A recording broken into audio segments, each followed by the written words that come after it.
रक्षाबंधन से जुड़ी 3 पौराणिक कथाएँ। रक्षाबंधन की पौराणिक कथाओं में सबसे ज़्यादा प्रचलित 3 मुख्य कहानियाँ हैं, जो इंद्रदेव और उनकी पत्नी माता लक्ष्मी और राजा बलि और महाभारत में द्रौपदी और कृष्ण की कहानी पर आधारित है। माँ संतोषी की कहानी।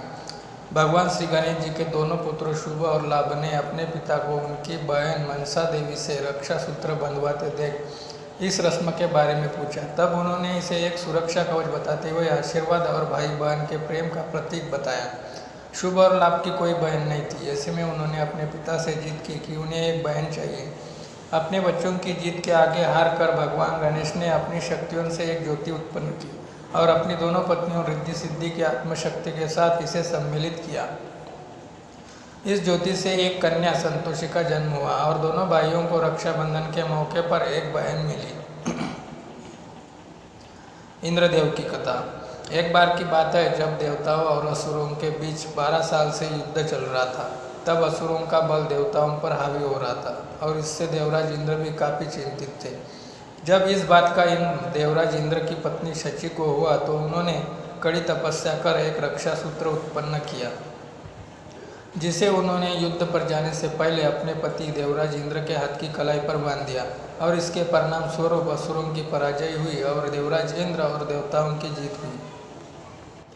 इसलिए यह कहा जा सकता है कि रक्षाबंधन की शुरुआत भाई बहन नहीं बल्कि पति पत्नी से शुरू हुई थी, जहाँ पत्नी ने अपने पति की रक्षा हेतु उसकी कलाई पर रक्षा सूत्र बांधा था और यह अब तक की सबसे पुरानी कथा मानी जाती है। और जिस दिन इंद्राणी ने अपने पति के हाथ पर रक्षा सूत्र बांधा था, वह दिन श्रवण की पूर्णिमा का दिन था। माता लक्ष्मी और राजा बलि की स्टोरी। पौराणिक युग में असुरराज बलि के दान धर्म से प्रसन्न होकर भगवान विष्णु ने उससे वर मांगने को कहा। इस पर राजा बलि ने भगवान विष्णु को अपने साथ पाताल लोक में बसने को कहा और उनके साथ ही रहने का वर मांगा और भगवान विष्णु उनके साथ पाताल लोक चले गए। ऐसे में वैकुंठ में माता लक्ष्मी अकेली पड़ गई और भगवान विष्णु को दोबारा वैकुंठ लाने के लिए वह राजा बलि के यहाँ एक गरीब महिला का रूप धरकर रहने लगी। जब वह एक दिन फूट फूट कर रोने लगी तो राजा बलि ने उनसे पूछा कि उनके रोने का क्या कारण है। तो उन्होंने बताया कि उनका कोई भाई नहीं है। ऐसे में राजा बलि ने उनका भाई बनकर उनकी इच्छा पूरी की और माता लक्ष्मी ने राजा बलि की कलाई पर रक्षा सूत्र बांधा, जिसके बाद राजा बलि ने उनसे इस अवसर पर कुछ मांगने को कहा। इस पर माता लक्ष्मी ने विष्णु जी को अपने वर के रूप में मांग लिया और मांगे गए वर के अनुसार राजा बलि को विष्णु जी को लक्ष्मी को सौंपना पड़ा और इस तरह से रक्षाबंधन पर वर मांगने और उसके बदले उपहार देने की परंपरा चली आ रही है। महाभारत में रक्षाबंधन की कथा। महाभारत युग में भी रक्षाबंधन के महत्व की कहानी मिलती है। यह कहानी भगवान कृष्ण और द्रौपदी की है।